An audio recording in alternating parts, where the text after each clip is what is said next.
વાગરાની gap ચોકડી નજીક આવેલ શિલ્પી પેટ્રોલ પંપ પાસે ગતરાત્રે એક ગમખ્વાર માર્ગ અકસ્માતની ઘટના સામે આવી હતી.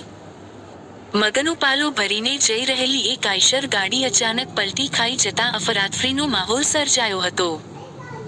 આ દુર્ઘટનામાં ગાડીમાં સવાર એક માસૂમ બાળક અને 2 શ્રમિકોને ગંભીર ઈજાઓ પહોંચી હોવાના અહેવાલ પ્રાપ્ત થયા છે.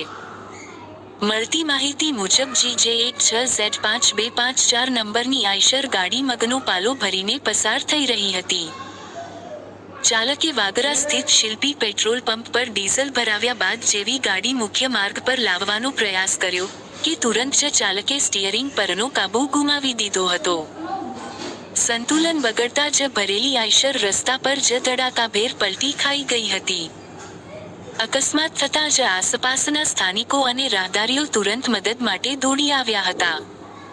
આ અકસ્માતમાં 2 મજૂરો અને એક નાનું બાળક લોહીલુહાણ હાલતમાં મળી આવ્યા હતા.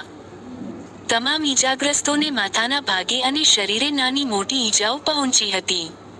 સ્થાનિકોની મદદથી ઈજાગ્રસ્તોને તાત્કાલિક વાગરા સામૂહિક આરોગ્ય કેન્દ્ર ખાતે સારવાર અર્થે ખસેડવામાં આવ્યા હતા. ગાડી પલટી જતાં રસ્તા પર મગનો પાલો વેરાઈ ગયો હતો, જેના કારણે થોડા સમય માટે વાહનવ્યવહાર પ્રભાવિત બન્યો હતો. ઘટનાની જાણ થતાં જ વાગરા પોલીસનો કાફલો ઘટના સ્થળે પહોંચી ગયો હતો અને રોડ પરથી ગાડી હટાવવાની તેમજ ટ્રાફિક હળવો કરવાની કામગીરી હાથ ધરી હતી. સદનસીબે આ દુર્ઘટનામાં કોઈ જાનહાનિ થઈ નથી. અત્રે ઉલ્લેખનીય છે કે અકસ્માત પાછળનું મુખ્ય કારણ પેટ્રોલ પંપના પ્રવેશ અને નિકાસ દ્વાર પર આવેલી જોખમી ભૌગોલિક સ્થિતિ હોવાનું મનાઈ રહ્યું છે.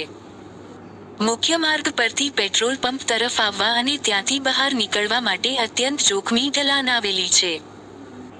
સ્થાનિકોના અનુમાન મુજબ ભારે લોડિંગ સાથેની આઈશર ગાડી જ્યારે આ ઢલાન પરથી પસાર થઈ રહી હતી ત્યારે અચાનક નમી પડી હતી અને સંતુલન ગુમાવવાને કારણે પલટી મારી ગઈ હતી.